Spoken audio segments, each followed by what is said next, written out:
Hello everybody, I'm a Broken Robot. Tower defense is one genre of gaming that has risen and fallen on multiple occasions over the years. While on paper a tower defense game is less gameplay heavy than a traditional title, their appeal usually comes from their creative elements or gimmicks that help them stand out among the crowd of low-effort generic tower defense games that come and go as the market changes over time.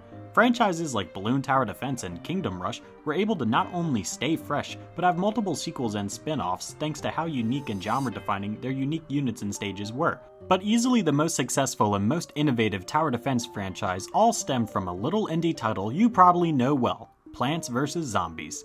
This seemingly wacky title about an unnamed protagonist using botanical weapons sold to him by his crazy neighbor Dave sparked numerous sequels and copycats, and defined the entire genre of what tower defense gaming could be. Plants vs. Zombies was developed by indie developer PopCap.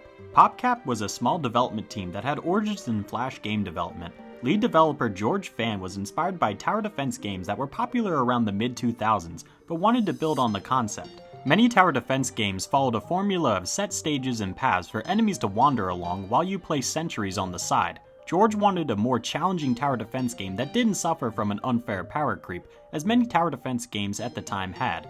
After multiple re-themes, the idea for a game called Doom and Bloom about a man using plants to stop zombies from entering his house would later spawn into Plants vs. Zombies. Released on May 5, 2005, Plants vs. Zombies' unique take on the tower defense genre, along with its wacky fun art style, made it popular among children and young adults.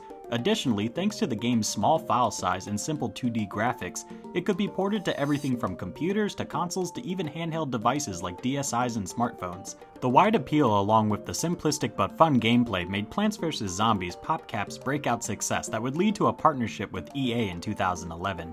The gameplay for Plants vs. Zombies, while simplistic, is surprisingly more addictive than you'd think. At the beginning of a respected level, you're given an opportunity to choose 7 plant units to guard your house with. Some units, like the sunflower, generate energy so you can produce more plants. Attack units, like the pea shooter or puff shroom, will attack any enemies that wander into their lane of the yard. And specialized units like walnuts, cherry bombs, and potato mines exist to either buy time for other units or deal with specialized enemy units like balloon zombies or miner zombies. Speaking of zombies, while most of them follow a similar pattern like pole vault zombies, ladder zombies, or zombonis, they all present unique challenges that can be dealt with in multiple ways, which only adds to the overall gameplay elements. The level stages are divided into 4 areas. The yard is the most basic of the areas, where you can use almost any unit and will encounter mostly generic types of zombies. The nighttime yard is different because nocturnal mushrooms are the only units you can use for the first 3 rounds, and difficult variants of zombies start to become more common.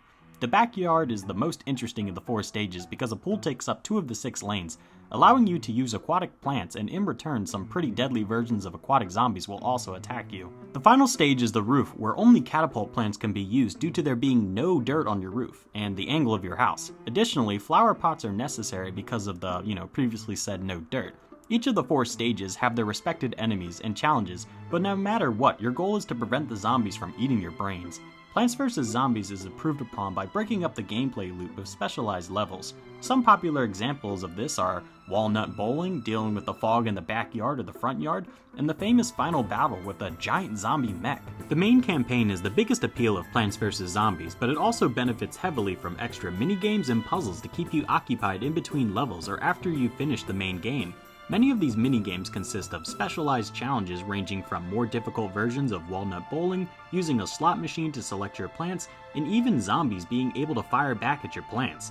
Plants vs. Zombies has 2 main puzzle sections, one consisting of a fun but challenging zombie practice round where you take on the role of the zombies invading a lawn, and the other consisting of a pot-breaking minigame where you have to use random arrays of plants to defend your house from a random array of zombies, all while breaking pots to reveal them one by one.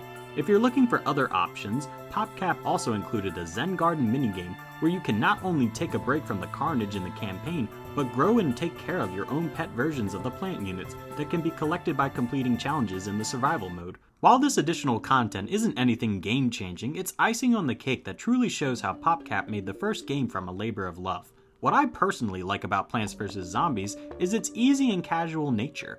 In my own experience with the game, you'll pick it up, play it for a couple of levels, maybe check out your Zen Garden, and not touch the game again for weeks just to pick it right up again seamlessly. Plants vs. Zombies only benefits from its simplistic gameplay that is improved upon by its art style and the nature of tower defense titles. While in my personal opinion, the first Plants vs. Zombies game is an easy 10 out of 10, no matter how you slice the bread, I can't say the same for the sequels and spin-offs that followed. When PopCap was officially bought out by EA in 2011, EA was quick to pump out a sequel. When Plants vs. Zombies 2, It's About Time released in 2013, the franchise was probably at its peak, with merch, clothing, and other Plants vs. Zombies themed products flooding the market in the early 2010s, only to slowly fall into the background as the less than adequate sequels and lame cash grab console titles began to overshadow the cultural impact on gaming the first Plants vs. Zombies game had in the first place. Plants vs. Zombies will forever be remembered as the trailblazer for indie developers and revolutionizing the tower defense genre. But what do you guys think? Is Plants vs. Zombies a dated game that's beginning to show its age, or is it still as timeless as myself and others feel? I hope you all enjoyed the video, and hey, feel free to leave a like, that way I know you guys want more videos, and it also helps me out personally in the YouTube algorithm, so hey, thanks a bunch. Also, don't forget to subscribe so that way you don't miss my future video essays, commentary videos, and reviews on whatever topic of the week has piqued my interest. I hope you all have a great day, there's probably a zombie on your lawn right now, and stay cool.